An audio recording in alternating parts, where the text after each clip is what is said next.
You guys know who we are and you know what we do. I am joined again today by CIA whistleblower, extraordinary human being, and most recent one of the more salient voices in the Unity for Julian Assange vigil live streams that have been taking place for the last 15 months now.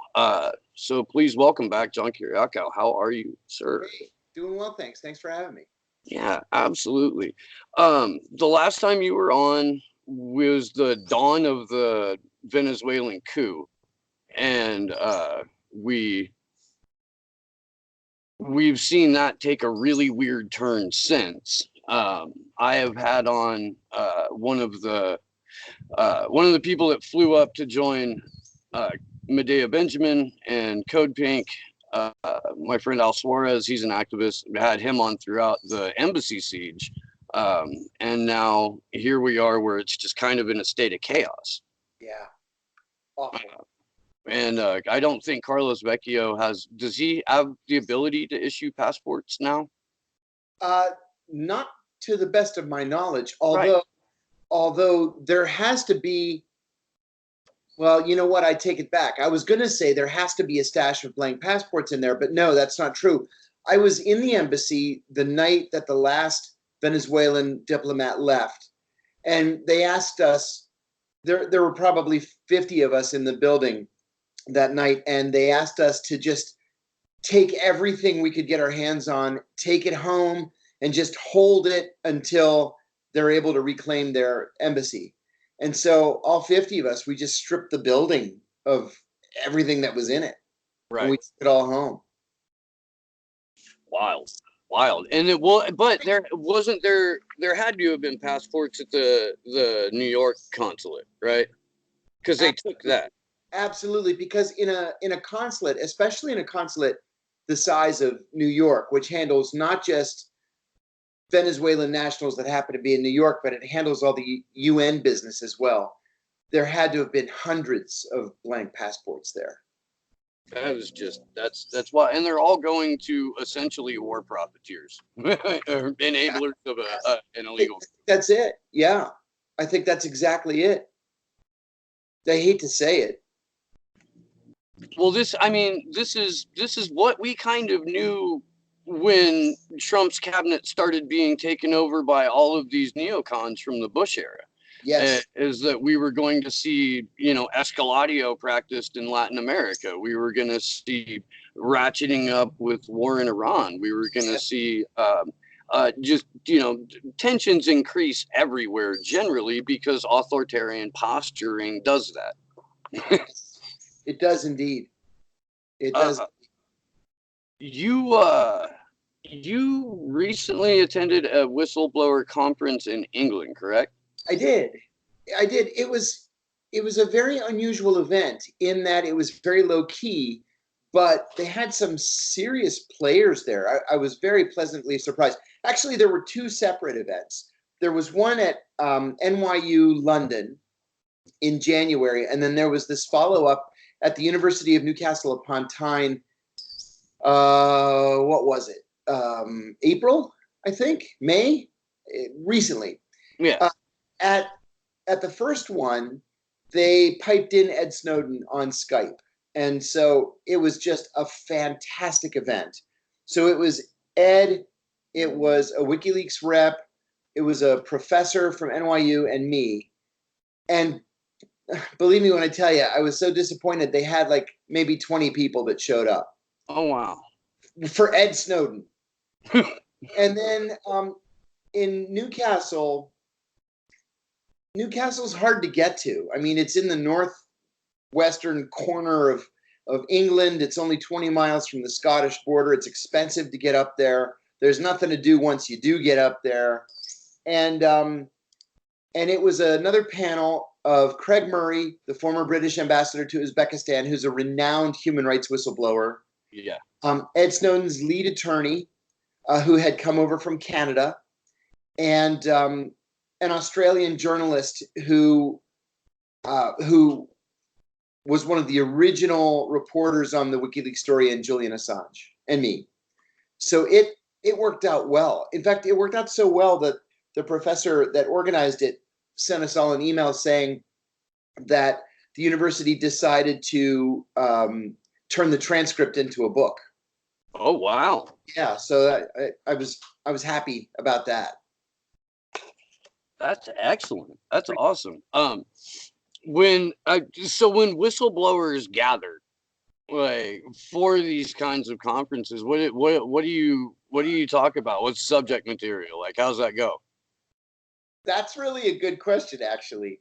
You know, one of the things that's funny is we're all we're all such outcasts, really, Hmm. that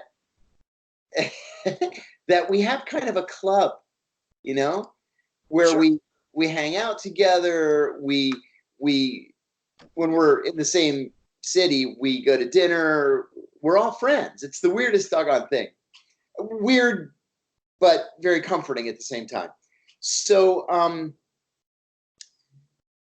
so there's a lot of camaraderie, and you know, even if you've never met these people before, for example, Snowden's attorney, I had been reading about for years. I had never met the man, and I felt like I had known him for years.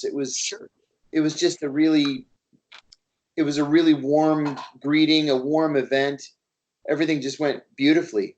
The journalist from Australia was a little bit nervous, which was funny to me. Um, just because he had never met any of us before, but he had written about all of us. Okay. And and then and then like at the London event, it was funny because Ed said something that was very sweet. He said that he had followed my case and he had followed Tom Drake's case at NSA, and that without Tom Drake and John Kiriakou, there would have been no Ed Snowden. And I said, wow, man, I can't tell you how happy that makes me. I'm just so honored to know the guy, but then to have been an influence on him, it blows me away. And I said, and it was like for a minute, I forgot that it wasn't just the two of us. Right. I said, you know, when I went to prison, your dad came and visited me, and at first they wouldn't let him in just because of his name, and I raised all kinds of hell, and finally they let him in. I was threatening to sue everybody, and I was going to call CNN, and I mean, it's all shit I would have done. Um, and then the warden just decided it just wasn't worth the fight, and so they let him in. That is awesome. I that's fantastic. Oh, and I fully believe you when you say that you would have followed through with raising that hell, man. I'll tell you another thing. You know, I was really friendly with the Italians, the Italians when I was in prison, and one of them was talking to one of the guards, and not just any guard. This is a guard who had a reputation as being a psychopath, right? Somebody who just enjoyed hurting people. This guy never ever messed with me, never. And so my Italian friend was talking to him, and the guard said, "Oh, I'm going to be in Central One unit for the next quarter." And my friend said, "Oh, my buddy John's in Central One." And the guard said, "The CIA guy?" And the Italian said, "Yeah." And the guard said, "I never mess with that guy." And the Italian says, "Yeah, why not?" And he says, "Because that's all I need. I work an 8-hour day, and then I go out to the parking lot, and CNN is next to my car." Yep. And I said, "That's right." Right. And I'll tell you, Jake Tapper came to visit me. Howard Rosenberg from 60 Minutes came to visit me. 3 NPR journalists came. It was a parade of national journalists. And so these guys knew just not to mess with me because I never pulled any punches. Can I ask you something about Jake Tapper? Sure. Do you think he practices that newsman face? Without any question. And like, Awesome. that's honed. That's a skill. It's got. That's why he makes the big money. Oh man, that's cool. Yeah, It's one of those things where, like, if UC Santa Cruz was holding a whistleblower conference, I would rush there, you know. Oh yeah. Um, or And or and that's an important point too, is why is it that only European universities have these conferences? Why have I never ever been invited to a whistleblower conference in the United States, except for the annual whistleblower lunch at the Senate where we just sit around congratulating each other? oh You know, wow, yeah. why isn't there an academic conference on these issues of transparency and whistleblowing and national defense? It's inexcusable. Well, when I had Cynthia McKinney on, one of the things that she talked about was that academia had become a new, not just home, but like thriving community for COINTELPRO. I think it's exactly right. And that may have something to do with why they're limiting exposure to whistleblowers, particularly on U.S. universities. Yes. Yes. Uh, And but I she agree that it should take place. she, Pardon? she just finished her PhD. She's been on campuses, like contemporary campuses. She knows exactly what she's talking about. Well, she's at North South University, or probably East West University, I believe, in Bangladesh, because they won't let her teach in the U.S. That is an outrage. But it's typical. Craig Murray will tell you the same exact story. You know, he told a fascinating story at this whistleblower conference.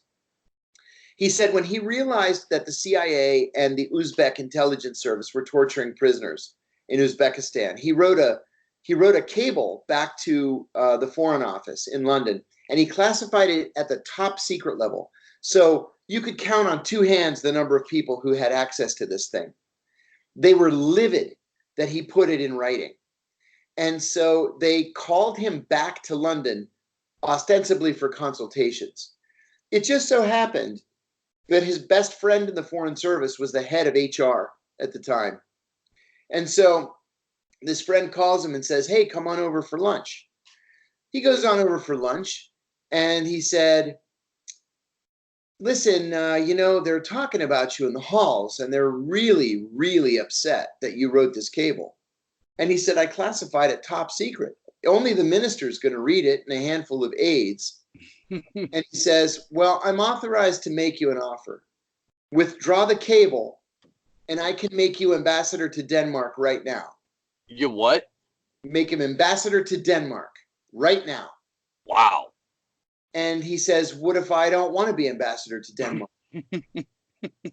And he said his buddy told him, "Then you're going to need to hire a really good criminal defense attorney." And they ruined him. And cable. Oh yeah, he said something that it could have come out of my mouth because I've said exactly the same thing. He said, "Even after all those years, they didn't know me at all." He said they thought that a bribe and a threat was going to silence me. He said, "I've known these people for 30 years and they didn't know me at all." And so he went straight to the media. Oh, I love that. I think he's a hero for it. And it's criminal in and of itself that you had to pay a price in terms of a prison sentence for what you did. For Craig had to pay for, like, Snowden's still in Russia. There's Julian Assange is languishing in Belmarsh. And they're trying to drag his extradition hearings out until well into 2020. I don't know if besides what I read this morning, like there's a hearing set in October. For Julian? Yeah. February 24th, 2020, which puts him at the 45 and a half week mark. So by the time the hearing's done, he will be in his 46th week of a 50-week sentence. Right. So this is the thing. The Brits may have put themselves in a corner here because delays are common, very, very common in judicial proceedings. If there is one single delay, it pushes then the schedule beyond Julian's release date. Well, they can't hold him after he's done his time. They're going to have to release him. He's free to walk around the UK. And what does that mean? Does that mean he's free to go to Ireland? And then from Ireland to Iceland, to Moscow, to Havana? We don't know. Right. We don't know how this is going to play out. But right.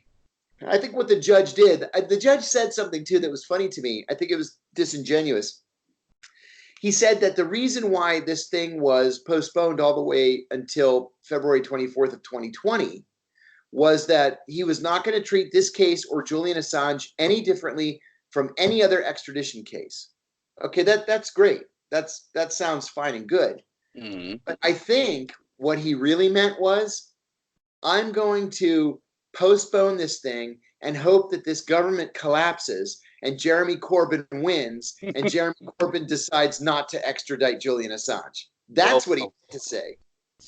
I from your lips to God's ears, sir. I I hope that's correct. I do. You wrote a piece in Consortium News that I read the other morning, and it was about John Bolton, was titled John Bolton's Long Goodbye. Yes.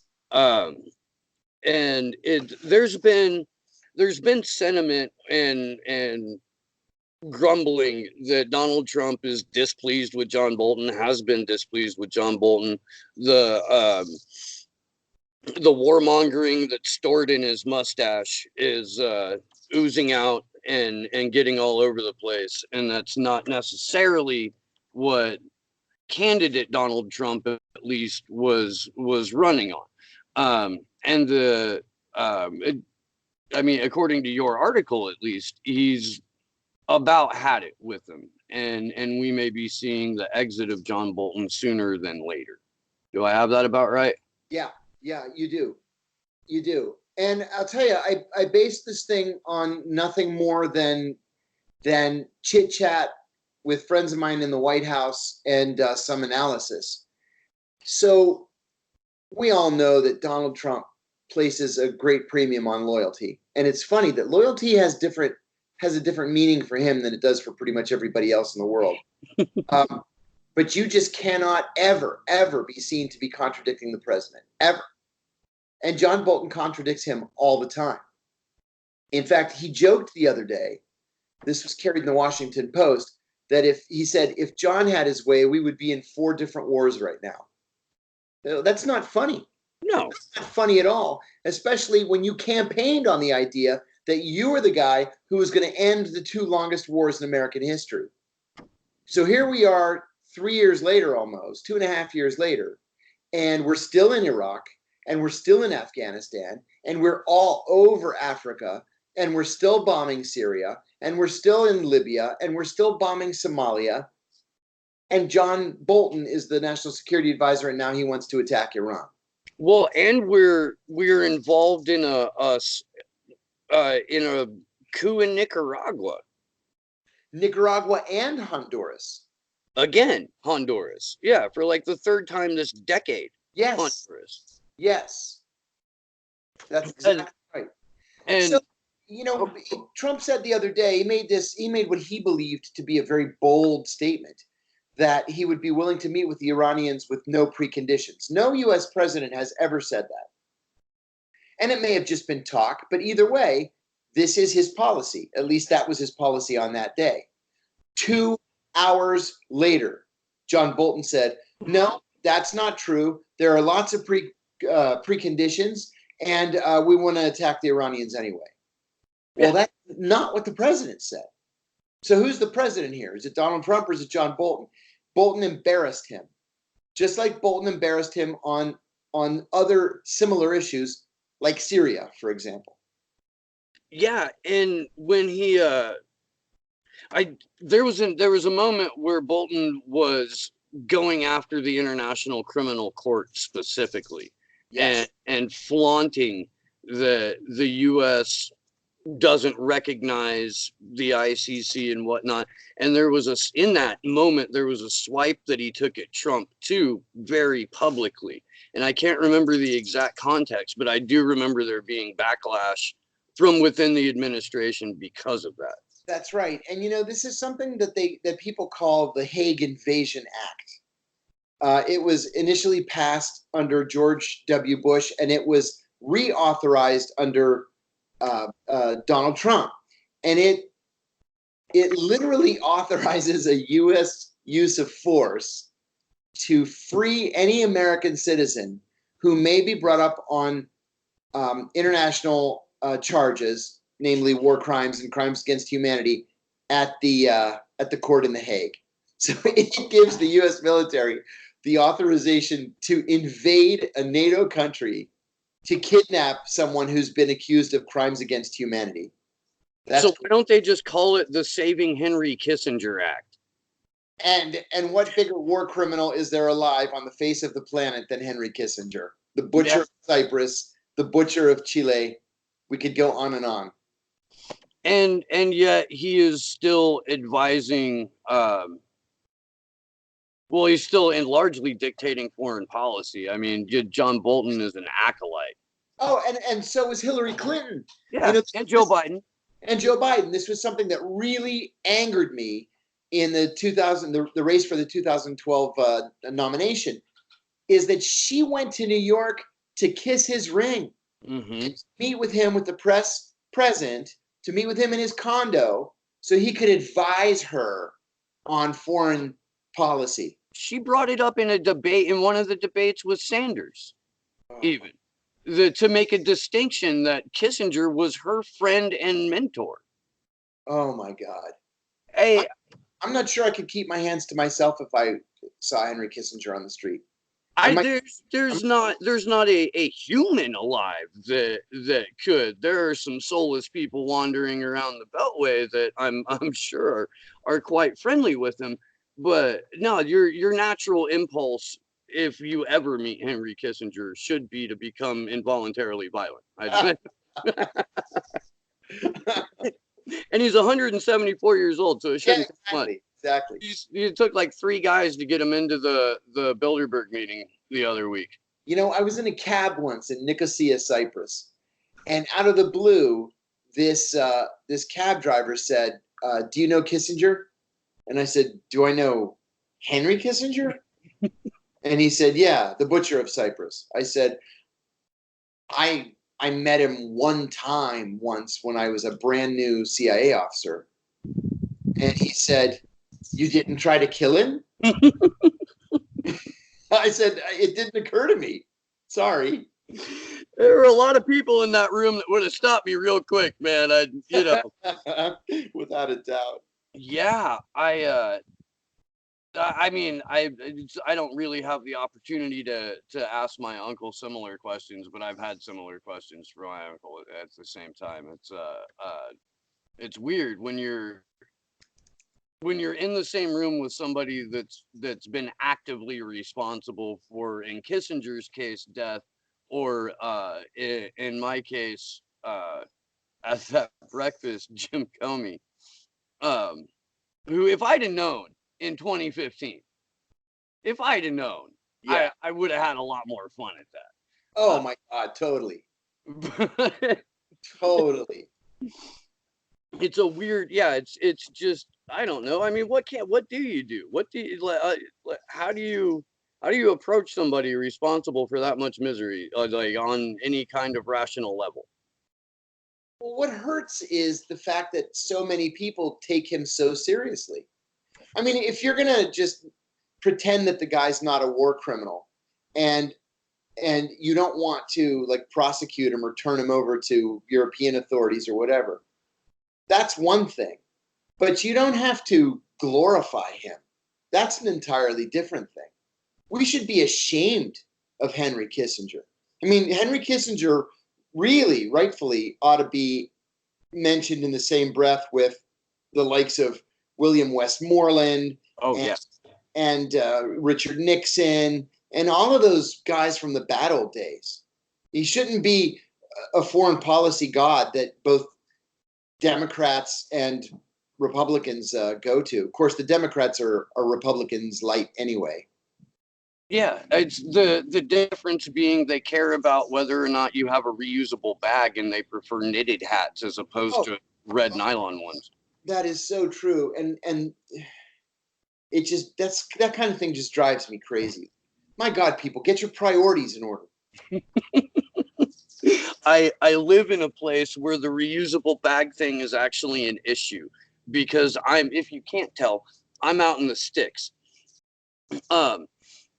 But we get charged the bag fee so that Santa Cruz City proper does not have to. So Oh, this completely affects me on a financial level when my dumbass forgets to bring the bag. yeah. Then they judge you in the store when you don't. You know? Ah, And it's the same wine mom who was really proud that Hillary Clinton was advised by Kissinger that's judging me for getting the bag and not bringing the reusable one. And it's just this sort of confluence of um I don't know, helicopter parenting to an extreme while ignoring the fact that your house is on fire. yeah, exactly. I don't it, Exactly. to circle back a little bit though, right after Bolton contradicts Trump on Iran, was it 48 hours later? There's a Yeah, tanker on it was fire. 48 hours later. Yeah. I mean, and we talked about this the last time you were on too, how the playbook never changes. No, and it doesn't matter who's president. It doesn't matter who's in charge because they're both the same. I don't know if you noticed or not, but I did notice yesterday, instead of Gulf of Oman attack, Gulf of Tonkin was trending on Twitter. Oh my God. Oh my God. And I think some of the credit in that is due to Ben Norton. Uh, Good. um, but yeah, I mean, it blew me. It gave me some sort of satisfaction, a Mhm. little bit of satisfaction that at least in the corner of the internet where people are, I guess, more aware that false flags occur, um, than out and just going to the grocery store. Um, Gulf of Tonkin was what people were relating this to at a level to where it was, it became a U.S. trend on Twitter, and I was happy to see that. And Yeah, then I see, the good news there is that Americans know what the Gulf of Tonkin was.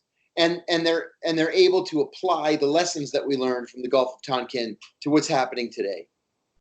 yeah, here's open. I mean, it's and then this morning I read where the the guy who owns the tanker came out to debunk the fact that it was a mine, or the accusation that it was a mine. And then in U.S. media, I see where CBS leads with seems to dispute was the lead on it, the Oh, headline on it, not not directly contradicts Pompeo's claim or Bolton's claim, or did I honestly don't know if Trump has made that claim or not. I I know that Pompeo has been who they're putting on TV for it, because Bolton might say something a little too far, yeah. where Pompeo is a much more practiced liar.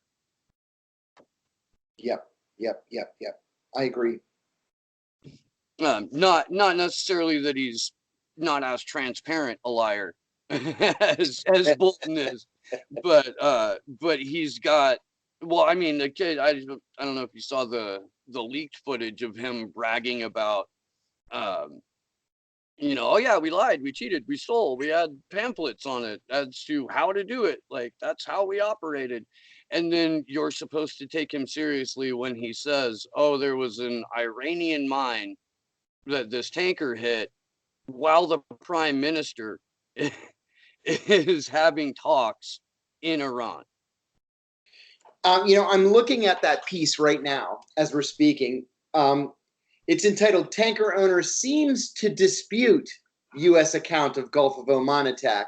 And then Jamu Baraka, who was the Green Party's nominee for vice president, says facetiously, "I don't know why people are questioning this. Didn't Pompeo just say that the U.S. intelligence verified it? I thought we were supposed to believe everything that came from U.S. intelligence. Clearly, the owner of the oil tanker doesn't know what he's talking about." I love Ajamu Baraka. I have had the privilege of meeting him a couple of times. He's a legend. He He is. He is. And he doesn't pull any punches. Somebody else posted something that I think is so true. Iran hasn't attacked anyone in 2,500 years, but I'm sure that they provoked the greatest military ever by attacking an oil tanker. Yeah, yeah. The Onion had a thing in May that was, and it was Bolton saying, attack on 2 Saudi oil tankers is a direct attack on America. And that was the Onion's headline from May. I have said on my show a number of times that we live in a fucking cartoon, John, and this is, I mean, it really, I had Jared Beck on a while ago. I don't know if you're familiar with him or not. He was the guy who brought forth the fraud lawsuit against the DNC in 2016. Oh, terrific. And had 2 witnesses drop dead on him, and has since been banned from most social media. At any rate, he wrote a great book called What Happened to Bernie Sanders. And when I had him on, he made a point that I am now going to turn into a book, because I have to, because I'm seeing it bear out. And I brought up the cartoon thing, and he said, you know what? Chomsky wrote Manufacturing Consent 30 years ago. We've manufactured consent. What happens now is that they manufacture confusion. Yeah.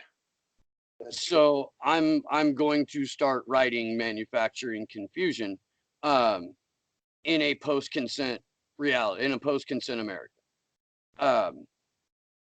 And I think that when you look at the U.S. media response in general, the corporate media response is to believe that this attack was perpetrated by Iran until there's concrete proof otherwise. Yeah. Assad gassed his own people right when he was winning the war. Right. You know, Iran is there meeting with Prime Minister Abe, and they're working out a relationship, and they bomb his country's tanker with 80-some military bases around their country. Yeah, 0 sense. You know, so and if the consent's manufactured, then all you have to do is create enough confusion and enough distraction to go ahead and execute your foreign policy aims. Yeah. Yeah, right. Exactly. Tell me, okay, I got about 10 more minutes. How do I want to word this? Is there an easy way to get John Bolton, like, is there a way to provoke Trump enough to get him to shit can John Bolton? It seems like he's a manipulatable guy. I think he is manipulatable. That's a good question. I think the answer is yes. A couple of different ways.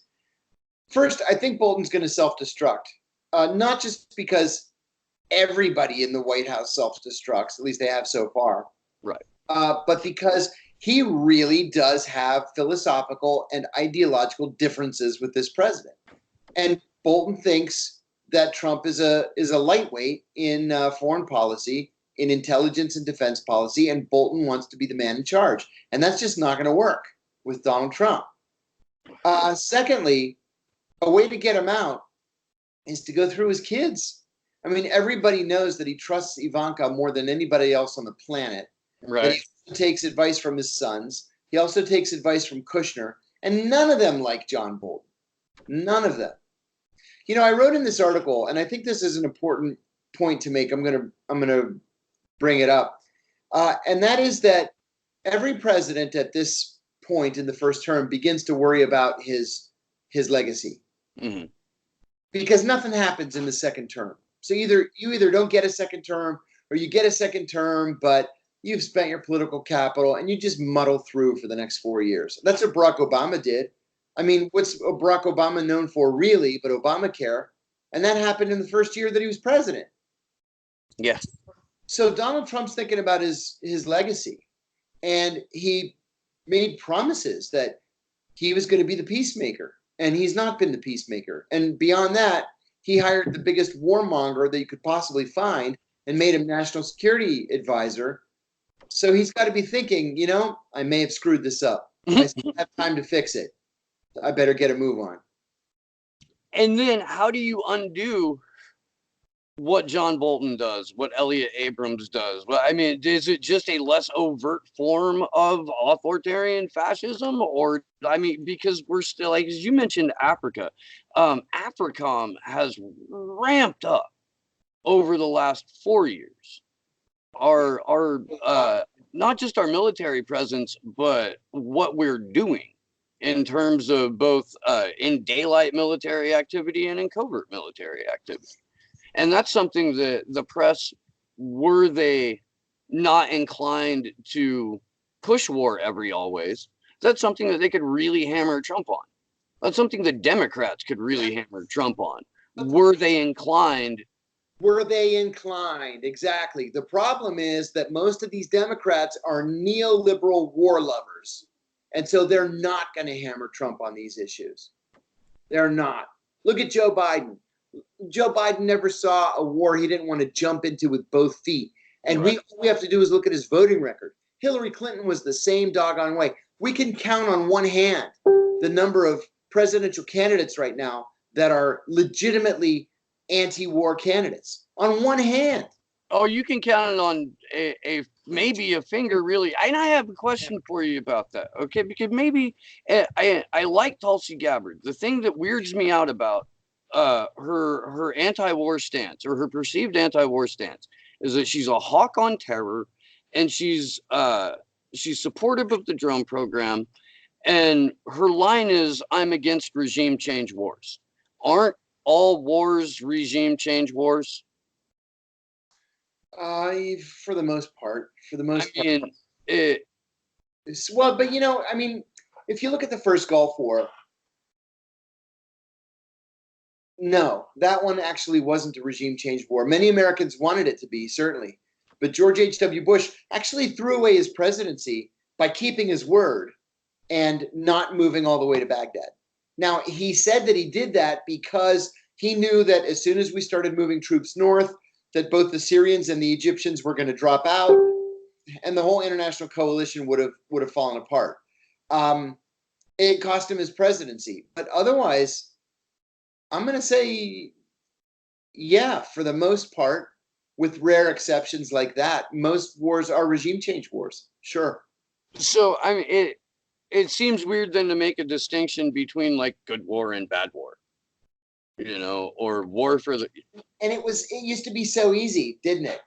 Like World War II was a righteous war. We had been attacked. The Jews were being exterminated. That's a righteous war. I would argue, and my friend and colleague Brian Becker disagrees with me vehemently, but I would argue that the first Gulf War was a righteous war because the Iraqis were just slaughtering Kuwaiti women and children in the streets.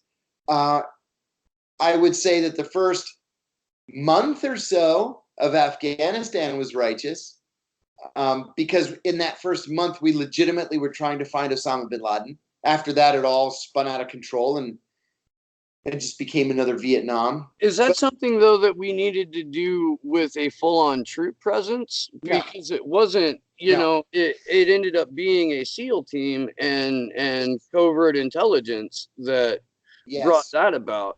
And it seems like if you have I'm genuinely anti-war, so I don't think that the Gulf War was something that we necessarily should have done.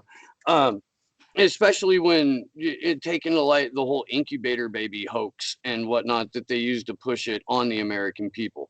I'll tell you a story about that too when you're done talking. Okay. But it seems like if you're, at least to me, the pretext for war is whatever you can sell to the American people, and the reality of it, at least in my lifetime, in U.S. interventions, conflicts, and wars, it's primarily been about the acquisition of natural resources. Yeah. Oh, without a doubt. Look at the rare earths in Afghanistan. and Yeah. tell me that there's any other reason why we're in Afghanistan right now. Poppies. We never had any beef with the Taliban. Like, seriously, they were backwards. They were 1,000 years behind us technologically. They were no threat to us. Why are we still in Afghanistan after 18 years? Yeah. Rare earth and poppies. Yeah, rare earth and poppies. You know, I went to Afghanistan in 2011 when I was the chief investigator on the Senate Foreign Relations Committee staff. And I was doing a study on heroin poppies. And so the military flew me down to first to Kandahar by helicopter and then to a village called Lashkar Gah in Helmand province. And I said, I want to go out and talk to a poppy farmer. They said, no, no, no, no, no. It's too dangerous. This is the most dangerous place on earth. And I said, no, I insist. So we did. We put a convoy together, and I just chose this random Afghan poppy farmer. And I asked him what, in retrospect, was a very naive question. I said, why do you grow poppy when you can grow things that have 2 growing seasons? You can grow tomatoes, onions, pomegranates, lettuce, and feed the Afghan people. He has this look of just disgust on his face. And he says, you know, the Americans told me in 2001, if I told them where the Arabs were, I could grow all the poppy I want. Now you come and tell me I can't grow poppy? And I said, what Americans told you you could grow poppy? And my military handler says, interview over. Let's get back in the helicopter. We're going back. And I never got a response. I learned later that in terms of policy, our policy is to let the Afghans produce as much heroin as they want. Afghanistan produces 93% of the world's heroin. Do you know why? Do you know why that's our policy? Because we make money on both ends of it? No. Oh. None of that heroin comes here. It goes to Iran and it goes to Russia, and they have the top 2 percentages of their citizens addicted to opioids in the entire world. And so if all this heroin goes to addicting an entire generation of Russians and of Iranians, we're all for it. They can all overdose. Okay. That's a solid way for destabilization. That's exactly it really is. It's destabilization. It's like a covert action program that doesn't cost you anything. And then your fingerprints aren't on it.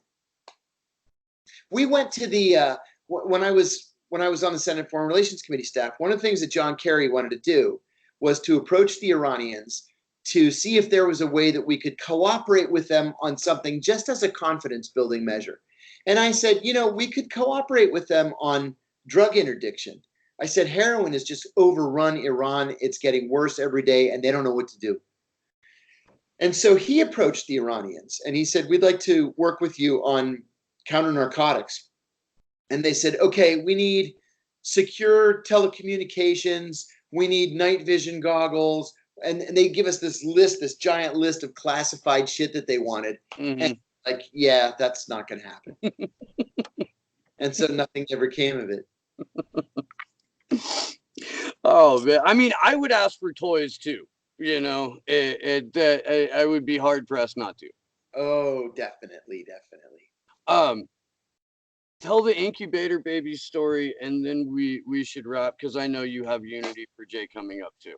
I do indeed. So, incubator baby story. I think many Americans will remember that there were reports that Iraqi soldiers had taken premature babies out of their incubators in Kuwaiti hospitals, threw them on the floor to die, and then took the incubators back to Iraq. Certainly, the Iraqis were looting a lot of stuff. And there was a congressional hearing that featured a young girl, a 15-year-old girl, who said that she had witnessed this happening. So I'm at the CIA. I'm a young analyst. I was the Iraq leadership analyst, so I kind of had a stake in this thing. We're all gathered around the TV watching this testimony. And I said, wait a minute. Isn't that Saud Nasser's daughter? Sheikh Saud Nasser Sabah was the Kuwaiti ambassador to the United States, and he was a member of the royal family. And my boss said, I think that is Saud Nasser's daughter. I said, well, what would she be doing in Kuwait during the occupation, watching the Iraqis throw babies on the floor? I said, she's making this up. And everybody was like, ah, damn it. And then they all walked away from the TV. And I thought, there are so many legitimate things that you could criticize the Iraqis for doing: raping women and children, beheading people because they suspected them of being in the resistance. They did horrible things in Kuwait. So why make stuff up when it completely kills your credibility? Now, here we are, 28 years later, and what are we talking about? We're not talking about Iraqi atrocities. We're talking about the Kuwaitis trying to pull a fast one up on Capitol Hill and trick us into helping them more than we already were. Yeah. You're absolutely right. It's not only that, but we're barking on the door of Iran again. We're pulling out of a nuclear treaty with Russia. Yes. We're it's incredibly wild. John, thank you so much. I appreciate you taking the time. I enjoy these conversations. Incredible as always. And please take care of yourself. And hopefully we can talk soon. I look forward to it. Thanks for calling me. All right, John. You take care. Take care. Bye-bye. Bye now.